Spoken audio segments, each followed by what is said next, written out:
So student how are you. अब हम next topic को डिस्कस करेंगे। 2.2 रिकंस्ट्रक्शन हमने स्टार्ट कर लिया था। तो रिकंस्ट्रक्शन में ये था कि जो डेमोक्रेसी के रिस्ट्रिक्शन के बाद जो हिटलर ने अपना डिक्टेटरशिप जर्मनी पे इस्टेब्लिश कर ली थी, पूरी तरीके से नाजी पार्टी का रूल था, डेमोक्रेसी को ख़त्म कर दिया गया था। अब हिटलर को क्या करना था, जर्मनी की वापस वही रेपुटेशन को लेके आना था। तो उसके लिए रिकंस्ट्रक्शन किया गया, मतलब फिर से पुनर्निर्माण जिसे कहते हैं जर्मनी का किया जाना चाहिए। उसके लिए हिटलर ने क्या किया,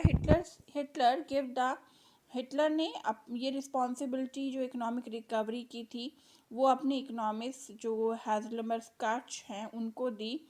और उनका ये काम था कि वो पूरी तरीके से प्रोडक्शन और एम्प्लॉयमेंट जो है वो जर्मन्स के लोगों को प्रोवाइड करे। उस प्रोजेक्ट के थ्रू ही उन्होंने फेमस ग्रीन जो सुपर हाईवे है उसका निर्माण कराया। और साथ साथ जो फॉक्सवैगन कार है वो भी उस समय पर ही एक तरीके से बनाई गई।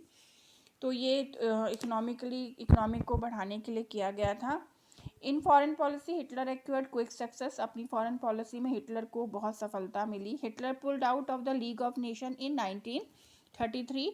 अगर क्वेश्चन आता है कि हिटलर ने कब लीग ऑफ नेशन से हट गया था, तो वो 1993 में। और उसके बाद उसने रीऑक्यूपाइड the रिनलैंड in 1936।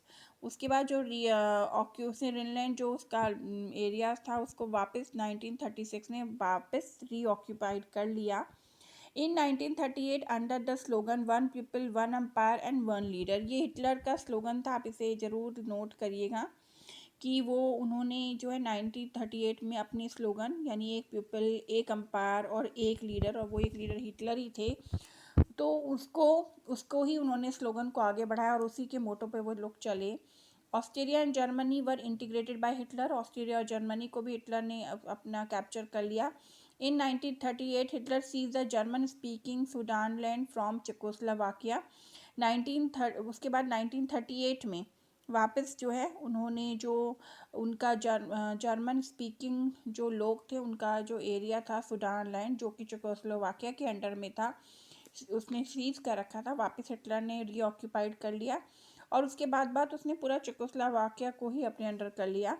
In all this Hitler had the unspoken support of England which had considered the Versailles treaty too harsh. इस सब चीज़ों में जो इंग्लैंड था वो उसका एक अनस्पोकन सपोर्ट था। अनस्पोकन मतलब जिसे कहते हैं कि जो सामने से नहीं सपोर्ट करते पर अंदर अंदर वो सपोर्टेड होते हैं। तो इंग्लैंड उसका अनसपोर्टिव था, क्योंकि उनको इंग्लैंड को भी लगता था कि जो फर्स्ट वर्ल्ड वॉर के बाद जो वर्सलेस ट्रीटी हुई थी वो बहुत हार्श हुई थी।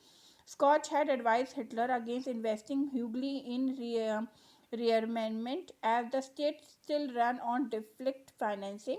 जो स्कॉच थे उनके एडवाइज़र, उन्होंने हिटलर को एडवाइस किया कि वो युद्ध में यानी सेना पर और जो आर्मी है उस पर ज़्यादा खर्चा ना करें, वेपन्स पे खर्चा ना करें, क्योंकि उससे फाइनेंशली वीक हो रहे हैं, बहुत खर्चा हो रहा है। तो conscious people had no place in Nazi party so scotch had to live. Hitler को इस तरीके से कॉशंस पीपल मतलब जो सतर्क लोग होते हैं, जो बहुत दूर की सोच के धीरे धीरे कदम अपने स्टेप रखते हैं, हिटलर को इस तरीके के लोगों को ज़रूरत नहीं थी, तो इसलिए उन्होंने स्कॉच को हटा दिया। नेक्स्ट क्या हुआ, Hitler choose war as the way. अब हिटलर ने अपनी इकोनॉमी को रिकवर करने के लिए, रिस्ट्रिक्शंस करने के लिए जो है वॉर का सहारा लिया। उन्होंने लोगों इकोनॉमिक क्राइसिस को ख़त्म करने के लिए अप्रोच करा कि वॉर की जाए, युद्ध किया जाए। इन सितंबर 1939 सबसे पहले उसके लिए उन्होंने क्या किया, सितंबर 1939 में जो हिटलर थे उन्होंने Germany invented Poland and they started a war with France and England. सबसे पहले 1939 में उन्होंने जर्मनी का जो पोलैंड था उसको वापस अपने में शामिल कर लिया, और फ्रांस और जो इंग्लैंड है उससे उनकी इस वजह से लड़ाई शुरू हो गई, क्योंकि उन्होंने इस तरीके से पोलैंड पर कैप्चर कर लिया था। In September 1940 tri party pact was sign between Germany, Italy and Japan, जिसे कहते हैं कि एक समझौता हुआ जो कि हुआ 1939 में। पोलैंड को उन्होंने सीज कर लिया। फिर उसके बाद जो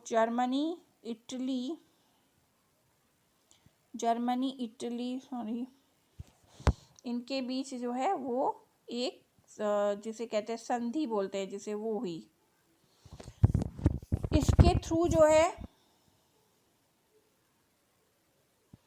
इसके थ्रू उन्होंने एक समझौता किया। Hitler attack the Soviet Union in June 1941।